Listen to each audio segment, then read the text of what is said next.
Am I late or are you early? I feel like this shirt is very accurate today. My social battery. I saw how many people did. So I had a dentist appointment and I think I had to interact.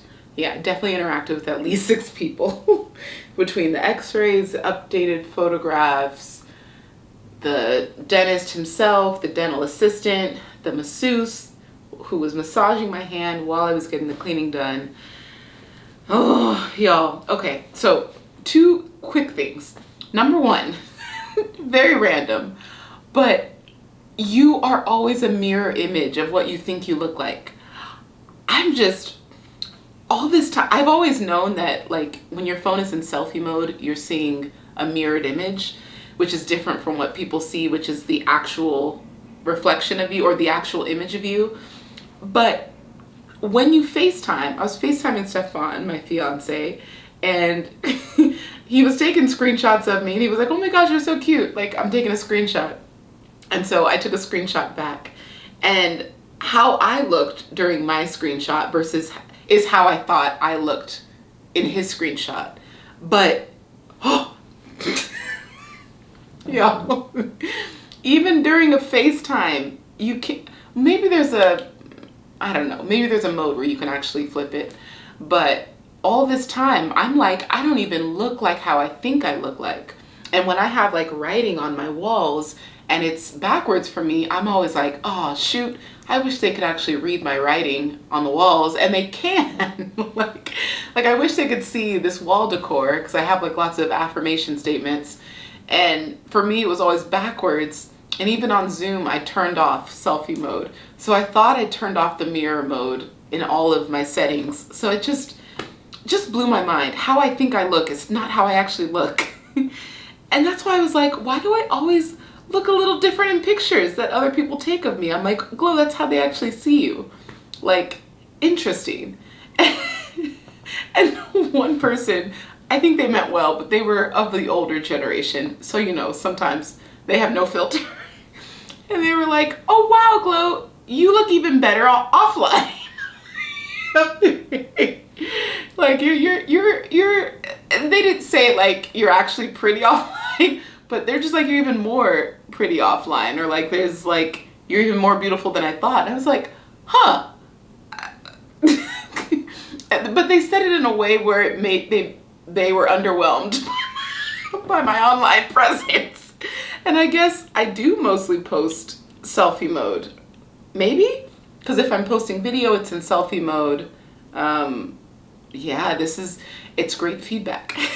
I need more third-party footage of myself, or just me in action, not capturing it myself. Okay, this is very random, but I just had to say that. Number 1, I'm not late, you are early. I had a dentist appointment this morning and it threw off my entire day. So just some context. Normally what I do is I shoot these videos on Sunday and I upload them Sunday night to be scheduled to release 6 a.m. on Mondays, Eastern time. And yesterday was just like this is the last, this video is going to be all over the place, but it's really, I think, a reflection of where my mind is at and how my life has been. And what this video is going to be about is preparing for next chapters, but then also being willing to receive what you give other people. Oh, this is public therapy. So yeah, I've been doing a lot of decluttering. So for some context, if you are dating someone, maybe you're even married to them already, normally you could be very similar, but what usually happens is you're kind of the complete opposite from your partner. And you can have obviously similar interests, you can like similar things, but mannerisms, personality styles, and even like structural systems, you're probably opposite. So for me, if you've read the book Rocket Fuel by Gino Wickman, it's mostly for entrepreneurs, but Rocket Fuel, the whole concept of Rocket Fuel is how every major successful company, excuse me, motorcycle driver, how dare, excuse me. Gino Wickman, Rocket Fuel. The book is about how every powerful company has a visionary and an integrator. So if you think of Walt Disney, the brothers, if you think of McDonald's, the brothers, but like a lot of the companies that we know today that have stood the test of time, Fortune 50, Fortune 500 companies, yeah, a lot of times they are built with, even Apple had this structure. You have one person that has the ideas, the imagination, and the vision for what the company is going to be. And then the other person actually integrates and executes the systems and the management and the timeline to make it possible. So I'm very much visionary. I have the dreams, the visions, the ideas, the creativity, all of that. And I've been able to manage myself through, I think a lot of it I've had to learn the hard way, but also I work best under pressure. So when I feel pressured by a situation, I'm going to rise to the occasion.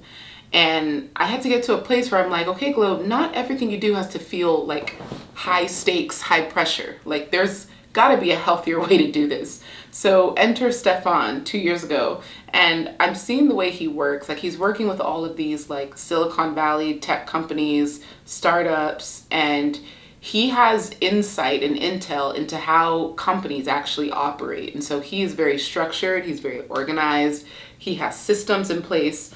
And watching him, I could also see how he also kind of likes high pressure situations, but he's more balanced and fluid with his day-to-day tasks. Whereas if I have, let's say, a week or let's say 5 days to complete something, I might work on it really deep for 6 hours one day, not work on it at all for 3 days, and then by the last day, I'm like working on it for 10 hours. So that's 16 total hours. And a normal person might spread 16 hours, like 4 hours over 4 days, and then celebrate on the 5th day. But I will like start really strong the first day, completely abandon the middle, and then pull up on the last day. And it's exciting. I don't know. It's fun. It's chaotic. It's carefree. It flows. But that's always been my MO. And yeah, I've been able to build $1 million business like that.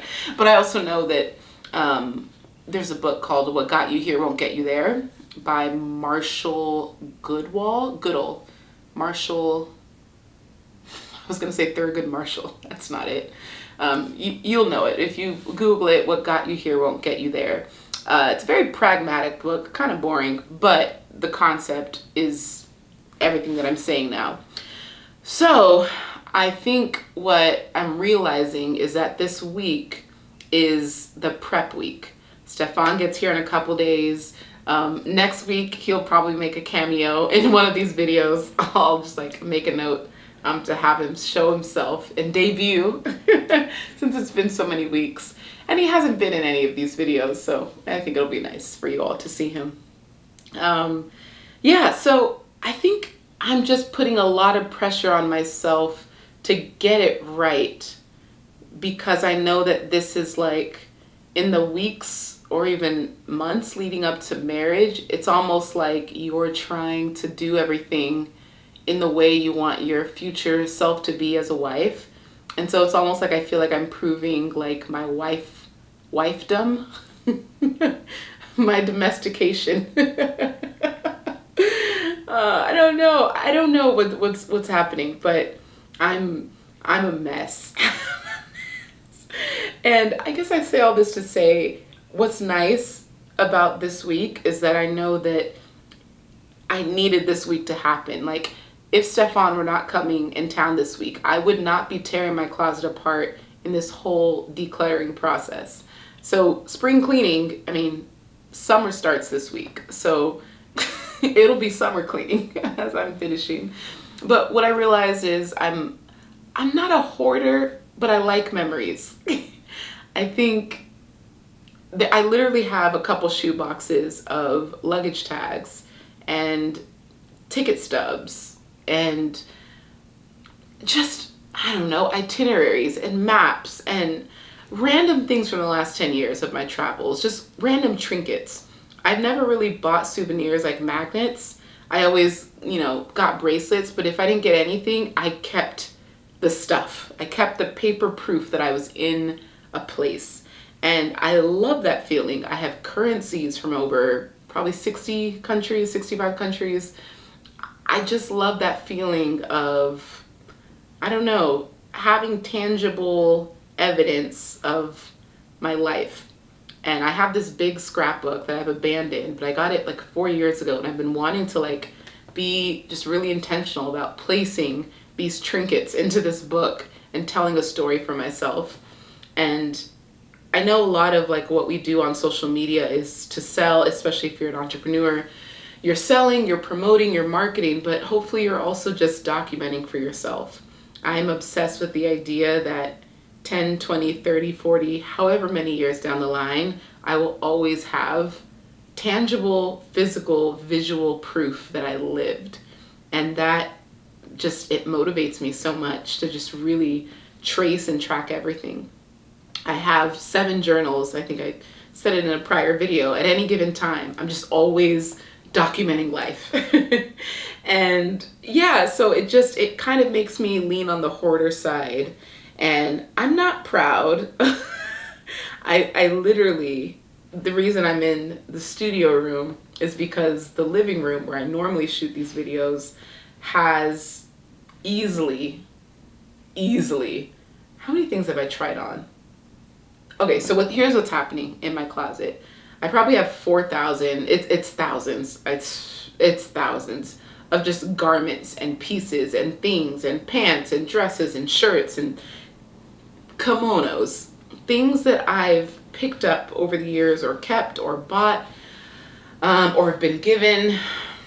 So as I'm like processing what gets given away, what gets thrown away because it's just damaged, I'm trying everything on before I allocate it to a pile. And that has taken me so much time, and it's taken me so much energy. And I think what I'm feeling is massive decision fatigue. I probably tried on, I mean, it's well over 1,000 just yesterday, pieces of clothing. And having to part ways with that many things, or decide on what to do with that many things in a single day, I feel like my brain is gonna implode. And I'm just like, just throw it all away. Just give it all away. Just stuff it in a garbage bag and figure it out later. And I feel like in this place for the last 5 years, that's what I've done. I've just shoved things into a closet and told myself, I'll figure it out later. And that later is here. I can't keep pushing it in the closet. And Stefan has held me accountable to like, all right, like it's time. It's time. Like we're moving to a new place. Oh, we will be announcing the city. Is it next Saturday? Yeah, in about 2 weeks, probably in 10 days from this video. It's very soon. I'm very excited. I don't want to make like a huge deal out of it, but it is a big deal. And what I'm learning is if you don't celebrate these milestone things, you go through life just kind of like never really feeling like you lived or did anything. And, you know, we all make different decisions and we all live different lifestyles, and different things are worthy of celebration depending on who you are. And we'll always celebrate people becoming mothers, people getting new jobs, people being promoted, people getting engaged. So why do we not celebrate, you know, making a big, I don't know, move as a married couple? I mean, I'm sure we do, but like maybe people don't feel like it's worth celebrating or announcing, but I'm like absolutely romanticizing the heck out of my year because moving to a new city, getting a new place, getting married, that's all happening in the same year. And it's all really exciting.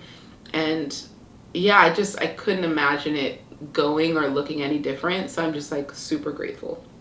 Okay, so back to the main plot. So this week has been overwhelming. I went to the dentist this morning. I will use my words wisely. If there was one thing I would pay to never have to do again, it's to go to the dentist. I never enjoy it. And you know, you should go twice a year. I go like once because I really hate it. And every time I go once, they're like, you should come more often. I'm like, I know, but I don't want it. I don't enjoy this place. And it's like we joke about kids not liking the dentist. It's brutal. Oh, that's what I forgot. I need to get a new water picker because I need to do that better. But I floss. I brush twice a day. I do pretty well. I just had back in college a root canal, and they said I need another one and a crown in the back because I had a chipped tooth. And I'm like, who's back there? Like, who's really, like, as long as the front is decent, we don't really gotta, but no, I know it's more than just cosmetic. It's just being proactive and not wanting to, yeah, pay for it in the end down the line when something really, I don't know, happens to my molars or something. My throat also has been hurting for a couple days. I think, yeah, I'll probably get some medicine. Okay, water picker, throat medicine. I'm gonna make a Instacart order today after this call. I'm gonna upload it first and then I'll do a cart. So yeah, so once the dentist got my whole mouth numbed and I was like, ugh, this sucks. And okay, we're gonna do x-rays and we're gonna do this. And for as much technology advances as there has been, like, why was the x-ray? They put this metal rod in my mouth and had it in about 40 angles. It was just the most uncomfortable thing. And I'm like, surely, like, this is suburbia. Like, this is where the rich white folk go. Like, I would think everything is top of the line, high quality, because what is this metal rod from the 90s doing in my mouth? Like, it was so, oh, okay, I'm being dramatic. But I say all that to say, I thought it would be a 1 hour routine cleaning appointment. They had me there for like 4 hours and doing all of these things I didn't ask for. And finally I was like, is it okay if I just do what? Sorry. Because I could tell that they probably don't get many people that actually like hold a boundary or like, it was so beautiful because I was like, I'm such an easygoing person. I have to remind myself, like, Glow, it's okay to express a boundary. It's also okay to like clarify like what's happening. Sometimes because these people are in these, fancy offices, we go along with it like, oh, sure. And they explain it in a way where they make you feel like it's mandatory. And come to find out, all of this stuff was like I'm not even gonna live here by the end of the year. So I'm like phasing myself out of the system and they're trying to update all of my stuff. And I'm like, wait, no, can we just do the cleaning that I booked? Is it possible? Can I just, oh, well, you should have said that. I'm like, that's what I booked. Ma'am. Like, and they didn't gaslight me, but they definitely made it seem like, oh, well, we expected you to say something if you didn't need all of this. No, you didn't. You thought you can get away with tacking on 5 more line items to the bill and hoping that I just go along with it. And yeah, so that was just kind of annoying, but my dentist is dope. He's cool people. Yeah, I would shout out his name, but I don't want people to try to locate me. But no, he's really great, and it was all fine. And I got back, and because the appointment took a lot longer than I thought, I now had just under an hour to like unnumb my mouth, have my first coffee of the day, and then prepare for a podcast interview that was booked several weeks ago. And here's another thing. I was like, wait a minute, my Mondays are never booked. Like, if there is one thing that I've maintained for years, it's my Mondays are, oh my gosh, ouch, my foot. Oh. Okay, my Mondays are like no-go days.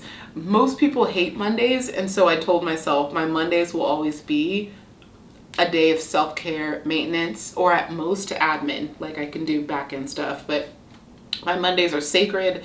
They're where I prepare for the week, get excited for the week, plan the week, content create for the week. Like I always said, my Mondays are for me, like me Mondays.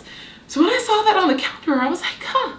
And I knew it was there, like since yesterday, or like I already knew it was there, but I kept asking myself, like, what, who approved this? Like who on my team?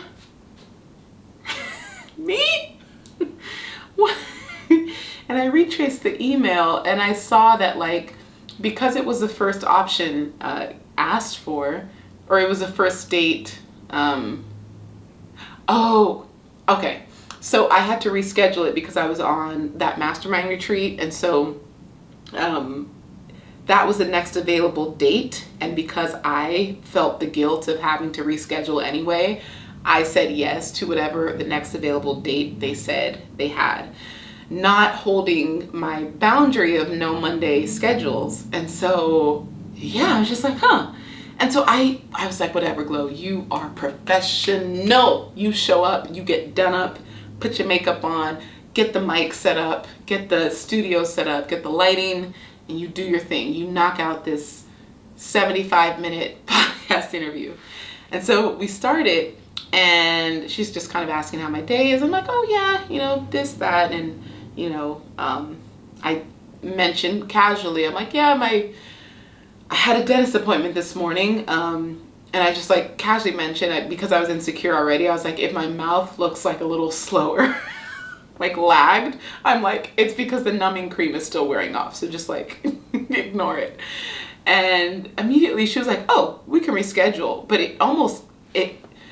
when it was offered so freely and casually, I almost felt like, oh, too generous. I don't deserve that. Let's go. Let's push through. And so I'm like, no, we could still do it. And then she asked about something else, and it was the simplest question. In my brain, again, the numbing cream and the painkillers, is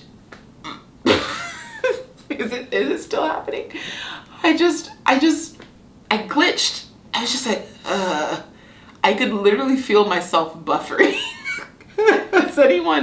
Have you ever buffered in real time and you could feel yourself lagging and just delaying and responding?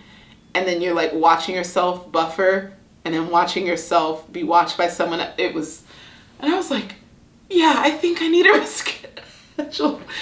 And it's so wild because I've had clients, like VIP clients, premium clients, past clients, all kinds of clients in however many years that I've been doing this. They've always had random stuff, last minute things, obligations, kids, or just like not feeling up for it. And the first thing I said, oh my goodness, you know that like we can reschedule, like we could do this. I have this availability. Like, girl, I want you at 100. If you don't feel up for it, I am happy to offer it. Like do not feel any guilt or shame.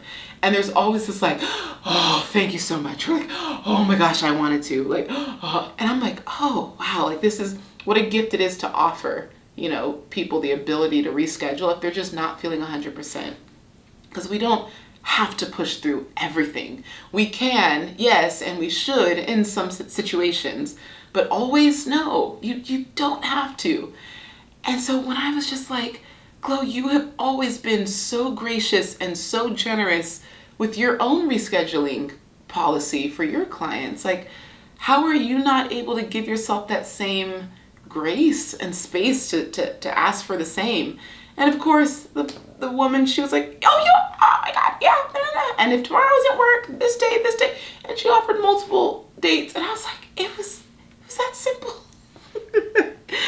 So back to the theme that I talked about at the very top 22 minutes ago. Asking for what you know you deserve, but you struggle to receive. So what is it in your life that you know you're worthy of, but you have trouble receiving it? And for me, sometimes it's grace. I'm like, I could be so hard on myself. And I think that, that drive to be such a professional, it comes at the cost of sometimes my own peace and sanity. It's crazy. And, you know, we're 6 months into the year. I've had a great 2024. Like I have very few complaints in terms of just my peace. I felt really good about how this year has gone and what I've learned and some of the discoveries and the trips and the memories and the moments. There was a lot. 2024 got off to a really fast start, and this next week we'll be on the road again. Then we'll be back, and then we'll be on the road again. So it's about to get crazy once again. But yeah, I feel really good overall about how this year has gone, and even more excited about what's to come. So it's just a reminder that, like, always be, yeah, you got the lesson. Last thing I want to say, preparing for a new season and a new chapter. Oh, wait, can I give an update really quickly? The mid-year makeover, which I alluded to last video, it is live, it is in action. It has been such a fun launch. I don't know if you all are watching on Instagram or Facebook or even Threads, but I've been posting launch videos, and it's been so much fun, and it's been so easy, and the sales have converted very well, and it feels very fluid. So I'm just grateful that I pushed myself to do something that was different from my original idea. And it's a reminder that whatever idea is downloading now, if you start working on it, the fully fleshed version will come out, and it'll make sense as soon as you put it out there. But don't be afraid to iron out the idea in real time, because I was in my broadcast channel on Instagram, letting people know a change in direction, and it was great. I was just really glad that it just worked out that way. So it's not too late to join. We start on Sunday. I'll cut off the registration by Saturday. So midyearmakeover.com. That's http:/midyearmakeover.com. I'll drop it in my description. So there's that, and preparing for a new chapter, having the hard conversations, doing all the prep, closing up doors. Whew, y'all. I am I'm ready for how do I say this? I'm ready for what's next. It doesn't mean that you have to leave everyone and everything behind, but when you know that there's different on the other side and you're ready for new and replenished and, I don't know, simple? There's a simpler, there's a simplicity that we're cultivating that I think we're getting really close to. And I think this next city, this next version of us, this next chapter is going to really open it up. And so I'm very excited. Okay, I know I have a minute left before this battery just automatically cuts me off. So that's about it. These weekly video diaries have been honestly therapeutic for me. I don't really even watch them back, but just saying it out loud, I'm like, I needed to say that.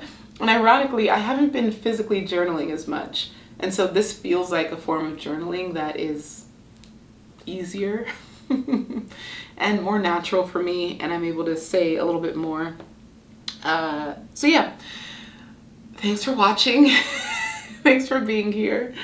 And I'll see you next week. I guess there's nothing else. Yeah. Again, I'm not late. You are early. So